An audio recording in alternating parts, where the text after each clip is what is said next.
این مادر جنده برای چی پستونشو میندازه بیرون بغل شوهرش عکس میگیره؟ بعد میاد از حقوق زن دفاع میکنه. زنی که پستونشو میندازه بیرون آزاده؟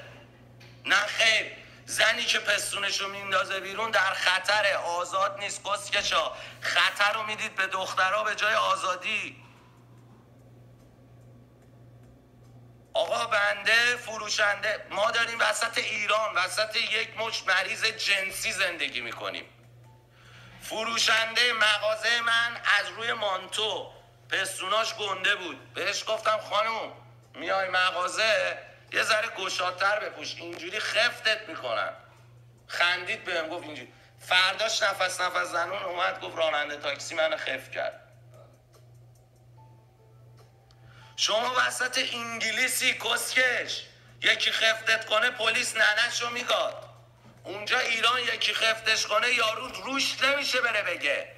30,000 تا دختر دیدم که بهشون تجاوز شده، از ترس باباهاشون ننه هاشون نگفتن اصلا.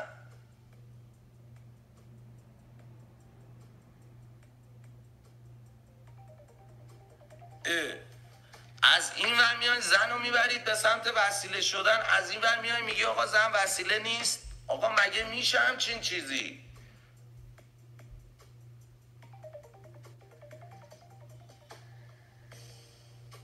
اومده میگه تو تلویزیونی که همه دارن میبینن، اومده میگه امیر تتلو کودک آزاره. کسکش تو کودک آزاری از من دیدی؟ من کودک ها رو از دست آزار شما نجات دادم. از دست آزار شما من به بچه ها یاد دادم که تو بچه نیستی، میتونی فکر کنی، میتونی فش بدی، میتونی ورزش کنی، میتونی رویای بزرگ داشته باشی، میتونی تتو کنی، میتونی بزرگ شدی به خواستهات به نیازت برسی. شمایید که بچه ها رو آزار میدید. به یه کسی هم که میاد برای بچهش وقت میذاره میگید کودک آزار. شمایید که انقدر حرومزاده اید. یه پدر به همین بابای آراد این همه زحمت کشید میگید کودک آزار. به منی که این همه برای زنا، برای بزرگ شدنشون، برای اینکه بفهمن. من تو آهنگ حرمسرا میگم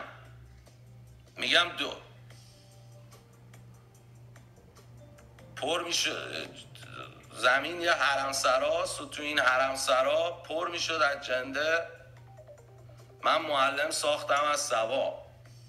یعنی همون جایی که شما، همون دنیا جهان بختی که میاد زیر پست تو مادر جنده پست میذاره، این اینستاگرامو تک میکنه، داره به دخترها یاد میده جنده باشید، داره به دخترها یاد میده پولی باشید، داره به دخترها یاد میده شوگر ددی داشته باشید. از این راه میتونید پولدار شید، میتونید فالوور داشته باشید. مادر جنده دارید شما با یه تیم خار زنا رو سرویس میکنید. بعد من میام همین جنده ها رو یاد میگیرم زیر بال و پرم، میگم آقا عکساتون رو پاک کنید، وسیله نباشید، لباس درست بپوشید، ورزش کنید. من زن ستیزم خار کسته یا تو زن ستیزی؟ من کودک آزارم یا تو کودک آزاری؟ کاری میکنی که شوهرت هنرش رو از دست بده، پس فردا بچه دار بشی این یه پدر مریض داره، یه کسی که عشقش، رپش، شعرش رو ازش گرفتن، اون بچه آزار میبینه.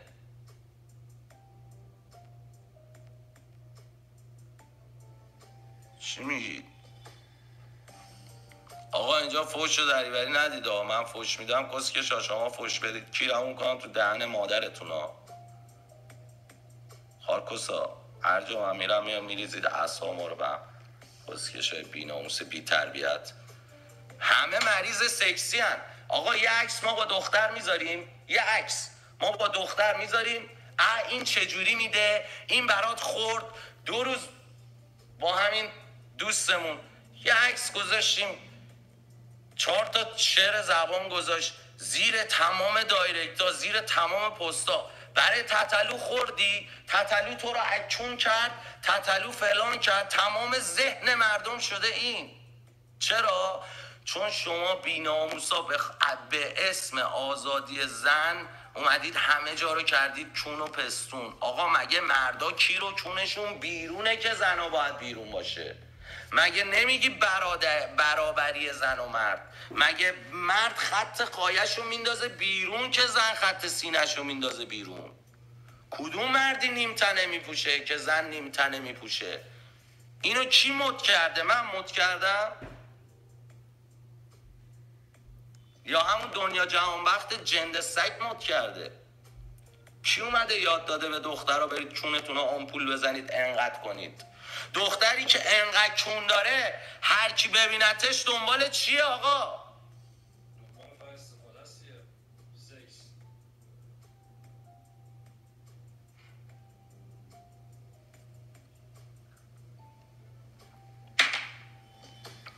اسکشای بیناموس. من نمیدونم دختری که میره چون خودشو میکنه سایز 80، ممشو میکنه سایز 90، کمرش انقدره، اینو ما باید ببینیم، باید یاد چی بیفتیم آقا؟ باید ببینیم برای چیه این. هر دختری میاد هر جا کار میکنه میخوایم بکنینش همتون. 30,000 تا دوستای ما رو دیدیم 2 روز رفتن سر کار اومدن میگه سابکارمون به ما چش داشت. چرا چش داشت؟ به خاطر اینکه همش مریض جنسی کردید مردمو. چرا یه جوون ایرانی نباید تخلیه جنسی بشه؟ چرا؟ حتما باید مادرش گایدش کار ماشین بخره، خونه بخره تا یه زن بهش بدید. حتما باید با ماشین 200 میلیونی بیاد تا دختره باش به چرخه یه کس بهش بده. خب مریض جنسی میشه دیگه. چرا قهرمان پرتاب دیسک ما باید یک دختر رو بهش تجاوز کنه؟ چرا؟ انقدر بهش فشار اومده آقا، انقدر که خواسته کس بکنه گفتن میگیرن تا تو رو میشناسن، خواسته بره مهمونی. پس بیناموسا خودتون رفتید انگلیس چیکار؟ برای چی رفتید از کشور؟ برای اینکه آزاد باشید دیگه، برای اینکه بتونید نیازاتون رو برطرف کنید. چرا ما میخوایم نیازمون رو برطرف کنیم میگی لاشی، میگی جنده، میگی کودک باز؟ من دارم یه کاری میکنم که ذهن مردم از این کسوچون بیاد بیرون. اتفاقا به خاطر اینکه میگم یه عکس با یک دوست دخترم میذارم، تمام کامنت ها، تمام ذهن مردم اینه که چجوری براش خوردی، چجوری برات خورد. دارم میگم آقا جلوی این جوونا رو باز بذارید، یارو بره کسشو بکنه که داریم حرف کار میزنیم. این تمام دنیا کیرشون تو کسه، مغزشون تو کار. ایرانیا مغزشون تو کسه، کیرشون تو کار. چرا؟ دلیلش چیه؟ دلیلش اینه که این تخلیه نشده. این جوون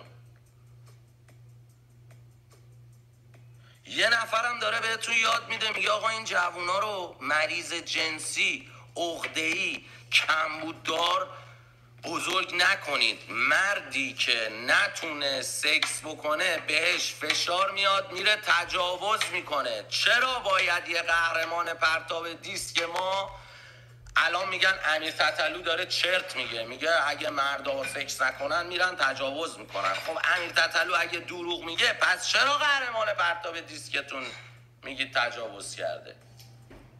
چرا این همه آمار تجاوز هست؟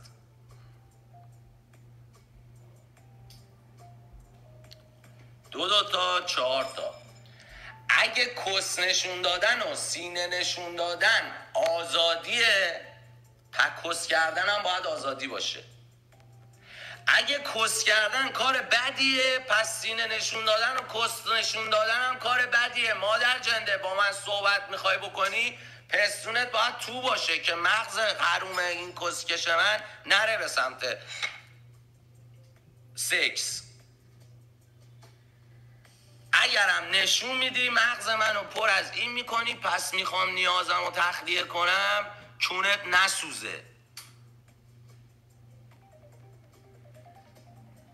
این همه جوون ایرانی، یارو آقای گل فوتبال جهان لایف میذاره 10,000 نفر میبینن.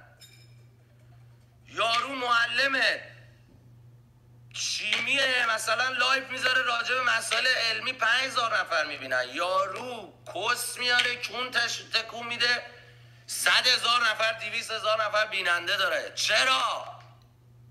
چون این نیاز جووناست. یارو جوونه داره چشش میزنه بیرون. شما اتفاقا دارید بیبند و واری رو میارید تو خونه ها. یارو که میگه به خواهرش خودش تجاوز میکنه، به مادر خودش، این چیزایی که میبینید از شدت فشاره. شما کاری میکنید که فامیل به هم حس پیدا کنن.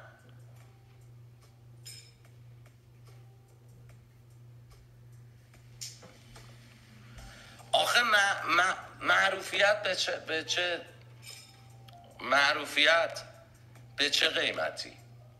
به صفحه بستن صفحه هنرمند، به اینکه بندازیش زندان معروف شی، بگی من امیر تتلو رو انداختم زندان. این دیگه ربطی اصلا به حکومت نداره. شما مردم دارید این کارو میکنید. یه سروانی بود توی کلانتری گاندی، ما رو الکی گرفت کرد زندان، فقط بره بگه امیر تتلو رو من گرفتم. این ربطی به حکومت نداره، این عقده‌ای بودن مردمه. ایشون صفحه منو بسته که فقط بگه من صفحه رو بستم. اصلا نه کاری به جایگاه زن داره، نه کاری به مشکل جوونا داره، نه کاری به کودک ها داره. این همه کودک کار کسکشا دارن با بدبختی تو ایران دست فروشی میکنن. یه پست براشون گذاشتی، من آهنگشو خوندم، من براشون شعر نوشتم. من کودک آزارم یا تو؟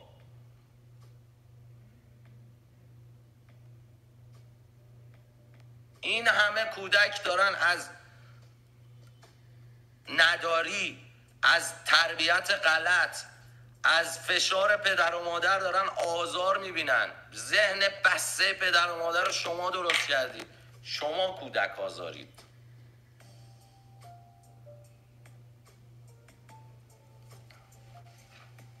و همین هم هست که میبینید.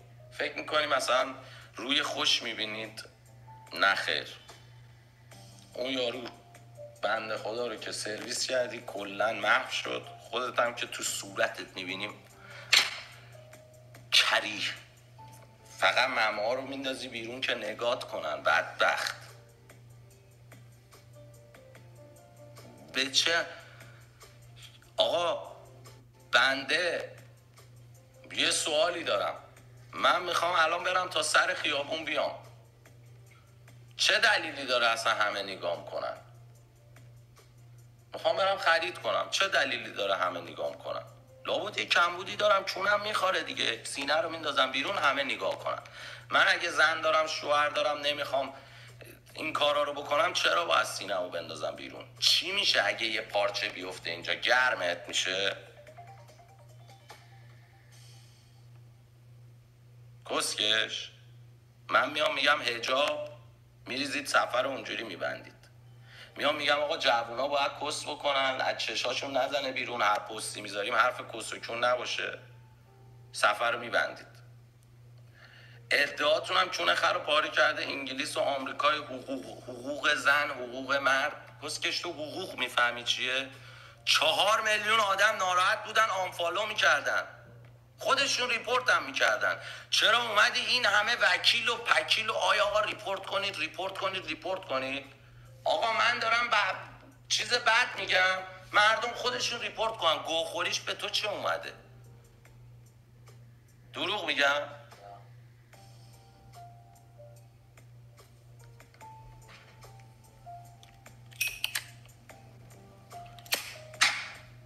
انقدر تعیین نظر نباشیم، انقدر نامرد نباشیم، انقدر بی‌معرفت نباشیم. همین وقتی که رو صفحه من گذاشتید بستید، رو صفحه های خودتون میذاشتید، رو شعرهای شوهرت میذاشتی کار کنه، یه گوی شده بودید. خاک بر سرتون کنن. آخه تا کی ما باید از دست شما بکشیم؟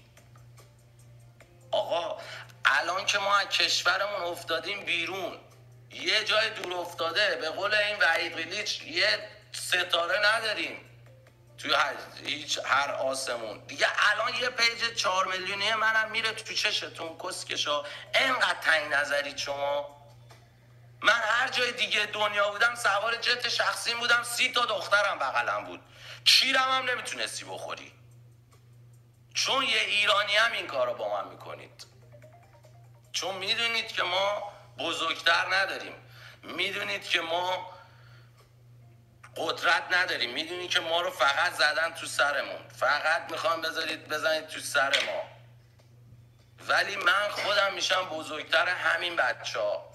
ببین عین این پیجو بسید اون پیجو بسید. یه روز تو زندان رئیس زندان اومد به من گفت امیر تتلو اینجا چیه میان عکس مکس میگیرن با اتاق تو عوض کن. اتاق عوض کردم، فرداش دوباره همه اومدن تو اتاق من. گفتم کسکش اتاق من عوض کنی که امیر تتلو رو بین نبردی که. من امیر تتلو هم، اینا هوادار منم. میان همین الان پیج بزنم همه مردم میان. میتونی موبایلاشونو بگیری به زور بگی نه فالو نکنید. از نظر من امیر تتلو آدم خطرناکیه. کسکش امیر تتلو خطرناکه یا روحانی؟ برو پیج حسن روحانی رو ببند اگه خایه داری. تو که انگلیسی، از چی میترسی؟ امیر تتلو خطرناکه یا دزدای سر کار؟ امیر تتلو خطرناکه یا وزارت ارشاد که این همه سال این همه جوونو کشت؟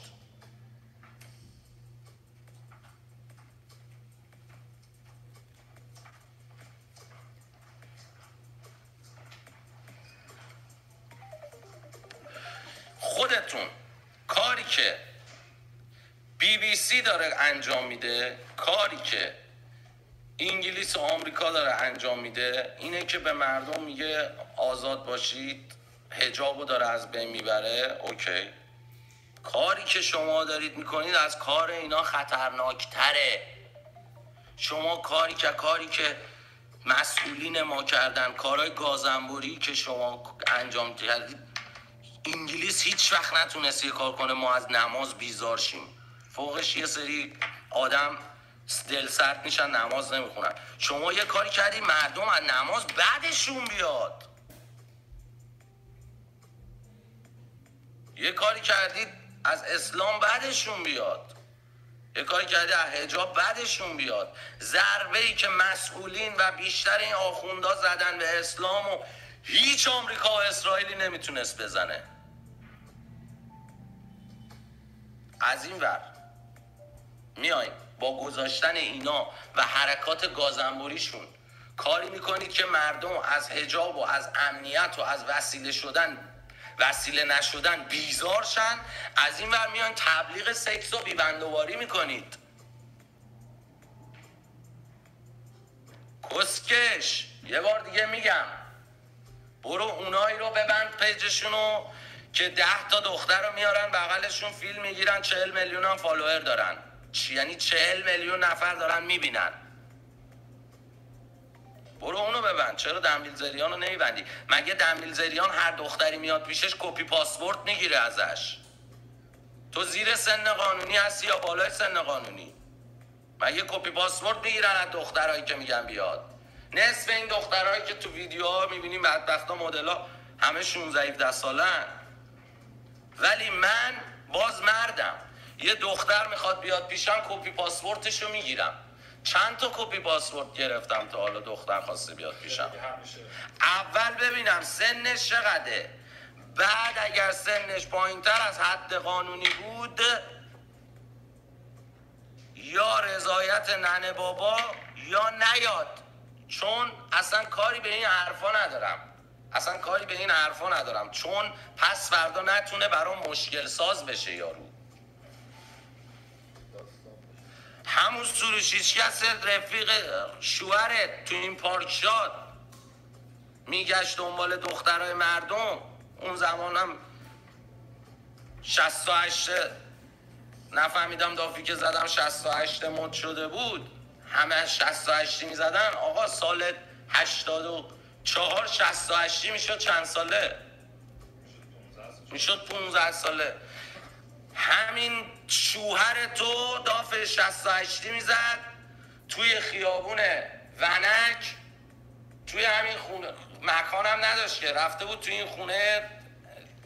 کی بود این یارو؟ رفیقش ماکسیما داشت، میرفت اونجا کس میکرد، کاندومشو گره میزد، آبشو اینجوری میچرخون توی خیابون، مثلا بگه من لش و گنگم. بعد الان تو زن همون میای به من هم میخوری کسکش.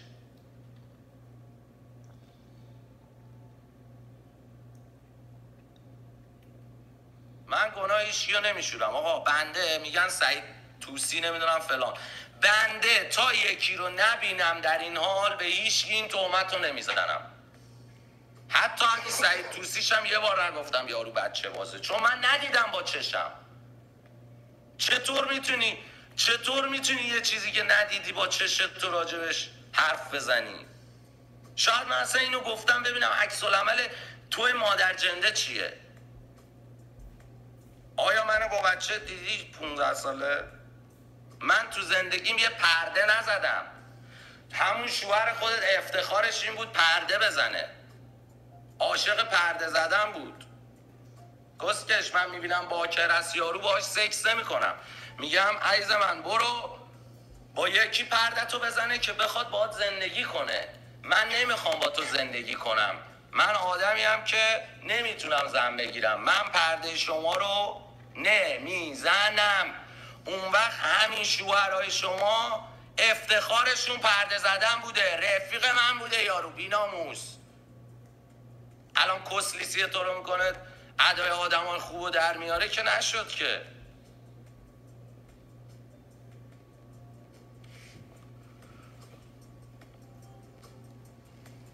خلاصه که تا یکی رو در حالت ارتکاب جرم ندیدی با این چشای صاف مردت نمیتونی بهش تهمت بزنی. 2 ببینی هم به تو ربطی نداره، کیر منه کس اونه ننه بابا داره، خار کسه، دروازه‌بان کس مردم نباش به قول ساشا. آقا اصلا چه لزومی داره یه زن شوهردار بیاد راجع به کیر من حرف بزنه؟ راجع به این که من کسی چند ساله میکنم حرف بزنه؟ آیا این درسته اصلا؟ این چه فرهنگیه دارید یاد میدید؟ اونم زن یه هنرمند بیناموس. تو شوهرت رپره، تو باید فن پیج شوهرتو بزنی الان، به جای اینکه بکشی تو حاشیه آبروش ببری منفورش کنی، باید فن پیج بزنی شوهرتو ببری. این نونیش کسکش اینه، تو نمیذاری به خاطر اینکه میخوای خواهی خور جیره خور خودت باشه.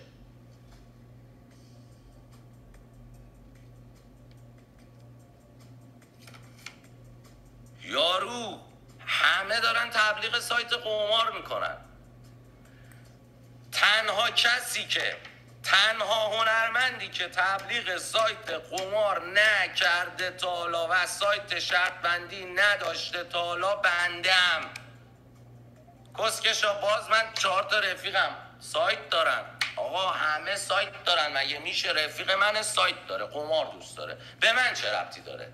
من میام با این لایو میگیرم برمیگردی میگی اینم سایت شرط بندی داره، بازم تهمت. خسته نشدید از تهمت زدن؟ چرا اینقدر باید به هم تهمت بزنیم؟ اصلا کسکش تو الان باید فکر شوهرت و بچت باشی، چیکار به زندگی مردم داری؟ وکیل گرفتی پیج منو ببندی؟ آخه بابا چقدر بیکار، چقدر حرومزاده، چقدر چشتنگ.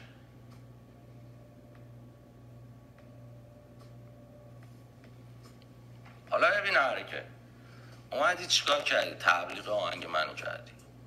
حرم سرا میگه بله شماها زنا رو لخ میکنید، جمعیت رو زیاد میکنید، جنده پروری میکنید، راست رهبرتون میاد توی رسانه میگه آقا بزایید. باز چی بزایه؟ آقا برای چی ازدواج کنن بزاین؟ چی خوبه که یه بچه بیاد تو این دنیا؟ اصلا بچه آوردن تو این دنیا جرمه به نظر من.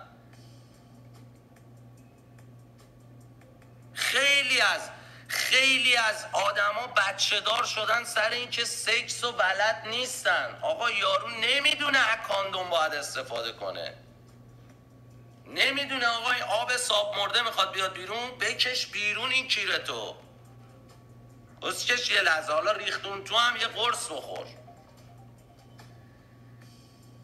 این بچه توی این جهنم نباید بیاد. چرا باید بچه بیاد تو دنیایی که پر از دروغه، که پس فردا مثل من ننه باباشو فش بده، بعد برید بگید آقا این دیوونه است ننه باباشو فش میده. آقا من چرا نباید ننه بابامو فش بدم؟ چرا تو کشوری که موسیقی حروم منو به دنیا آوردی؟ شاید من میخواستم خواننده شم. چرا تو کشوری که یه پاسپورت من ندارم؟ آقا بنده هنرمند مملکت یه پاسپورت ندارم، نمیتونم برم از اینجا بیرون. واسه چی منو توی همچین مملکتی زاییدی؟ مادر عزیز، پدر عزیز، بچه دار شدن جرمه. حضرت نوح بهش گفتن که از هر جفتی یه حیوان بذار توی کشتی، حواست هم باشه این بچه ها اینا هیچ کدوم حامله نباشن، هر کم حامله شد این بچهشو بنداز تو آب. پس فردا نوح با همه این کارو کرده، بچه دختر خودش نتونسته بکنه این کارو، عزل شده. 5000 سال 10000 سال چه میدونم 200 سال زندگی کرده، عزل شده. چرا؟ چون تو اون طوفان جای بچه دار شدن نبود. طوفانه، خدا میگه کسکش ندیدی طوفان و سیلو؟ تو اومدی حال بدی به دخترت، مثلا به بچه دخترت، تو این طوفان اینو به دنیا آوردی، حال دادی بهش؟ نه خیر، خیانت کردی در حق اون بچه، تو این طوفان به دنیاش آوردی. یکی هم که حرف حق میزنه میگه آقا نیارید، اولا که ما رو توی این جهنم متولد کردید، دوما تو این جهنم هم که متولد شدیم حالا میایم میگیم آقا چرا ما رو متولد کردین؟ ما میشیم کسکش، میشیم فوش بده، میشیم روانی معتادی که به مادر خودش بی احترامی میکنه. پس کی باید این حرفا رو بزنه؟ تا کی باید پدر مادر همینجوری بکنن تو آبشونو بریزن تو مادر جندا، بچه پس بیفته تو این جهنم، بعدم بگن وای وای دمت گرم چه پدری به مادرت احترام بذار. کسکش کدوم احترام؟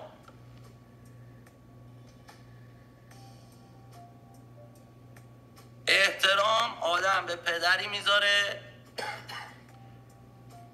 که یه جای درست بچهش رو به دنیا بیاره، که بالا سرش درست وایسه. من و ماها چه احترامی داریم به پدر مادرمون بذاریم؟ منی که با کلفتی ننم بزرگ شدم، این از ذهن من بیرون نمیره.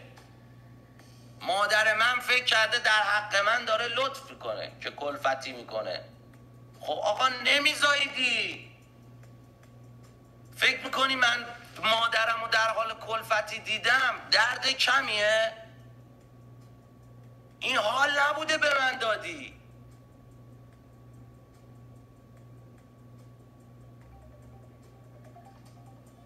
هم میگن آقا با کلفتی بزرگت کرده احترام بذار. آقا برای چی من باید با کلفتی بزرگ بشم؟ شاید من نمیخواستم مادرم خونه این اون ظرف بشوره. برای چی نباید اینو بگم؟ نباید داد بزنم که مادرها و بچه ها بفهمن سال دیگه، چند سال دیگه یه آدم پر از عقده مثل خودم تحویل جامعه ندن. بله آقا ما پر عقده ایم، پر کمبودیم، بله ما کفکسیم، بله ما مشکل داریم. این به خاطر اینه که ما رو با کمبود بزرگ کردید.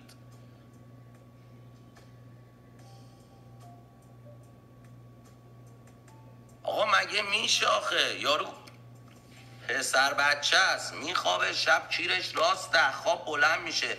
این یه چیزیه که طبیعت در ما گذاشته، خداوند در ما گذاشته. مگه تو میتونی به بچه‌ای که جق میزنه بگی مریض؟ بابا چه مریضی؟ یارو کیرش راست کرده.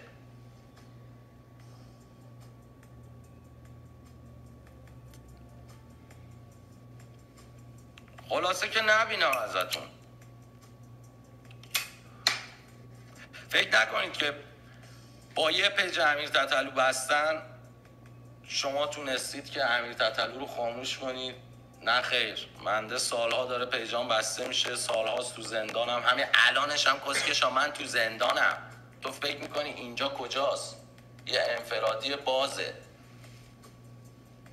عین همین سویت منو شهرام جزایری هم تو اوین داره.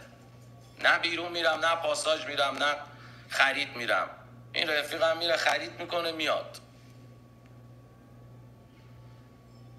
من همین الانش هم تو زندانم. فکر میکنین مثلا من از زندان رفتن میترسم؟ کسکشای بیناموس. من این پیجم که 4 میلیونی شد پیج دوم بود. فکر میکنین از پیج بستن میترسم؟ فکر میکنین برای اشغالم دارم این کارا رو میکنم انقدر هرس میخورم؟ نه خیر، میخوام 4 تا جوون مثل من اینجوری نشم به دست شما مادر جنده های چشتنگ. من خود ایرانم، من اون جوونی هم که جق میزنه، من اون دختری هم که بهش تجاوز میشه، من زبون اونم. اگه منو بستی، منو فروختی، منو انداختی زندان، بدون که جوونهای ایرانو زدی انداختی زندان. افتخاره یه هنرمندو بندازی زندان؟ چقدرم قشنگ و سریع کسکش زنه جنده خبرنگاره داره تو تلویزیون میگه اینو بگیرید بندازید زندان. انقدر حروم زاده اید شما. حاضری یکی بیفته زندان؟ برای چی بیفتم زندان؟ برای اینکه ساعتها کار کردم یه قرون پول به من ندید بی ناموسا؟ برای اینکه تو کشور خودم نذاشتید من زندگی کنم؟ برای اینکه من مادرم رو 4 ماه ندیدم؟ همون مادر 4 سال ندیدم؟ همون مادری که کسکش میگه احترام بذار من 4 سال ندیدم؟ کی باعثش شده؟ همین شما. منو از کشورم انداختی بیرون، منو به اجازه کار ندی. من به جای اینکه بیام این کسکش دهن به دهن تو بذارم باید تمرین کنسرتمو بکنم. خیال میکنی منو کم زدید؟ خیال میکنی کم دهن منو گاییدید؟ بازم میخوایم بگاییم؟ بازم بندازی زندان؟ انقدر خار شدم تو چش شما. تو اصلا این همه تجاوز میشه پایین شهر اصلا میفهمی؟ تو نگران بچه های مردمی. کسکش بفهمی هم کاری از دستت برمیاد. کنار گوت نشستی میگی بلنگش کن. اون وکیلو مادر جنده برو بگیر پیج دنبیلزریانو ببند که داره به 40 میلیون یاد میده حرمسرا داشته باشم. اگه حرمسرا بده، اگه حرمسرا بده چرا همه پادشاهاتون داشتن؟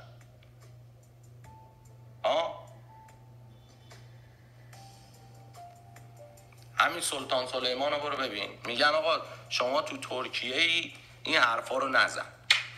ترکیه که خودش حرمسرا داشتن که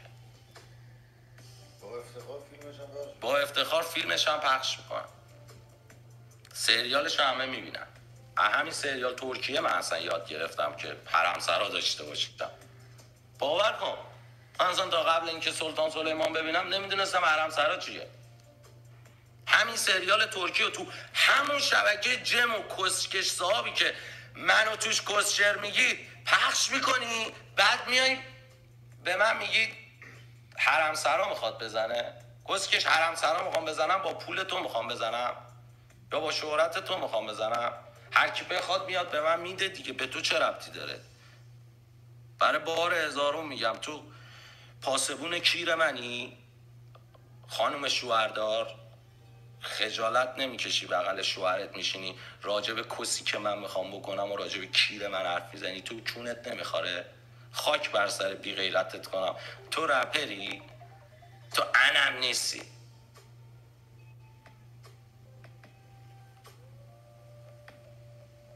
دیگه همین دیگه، چی بگم؟ چیزی که عیان است چه حاجت به بیان است. پشمام میریزه فقط چی جوری انقدر با پرروگری میان تو تلویزیون گو میخورید. چطور ممکنه همچین چیزی؟ واقعا من باور نمی کنم. به خدا روی شما رو من داشتم و الان 100 تا مثل مایکل جکسون. البته من همین الانش هم کنسرت ایران بذارم به کوری چشم شما از مایکل جکسون هم برام بیشتر میاد. کسکشای بی‌ناموس. بیا اینو قطعش کن.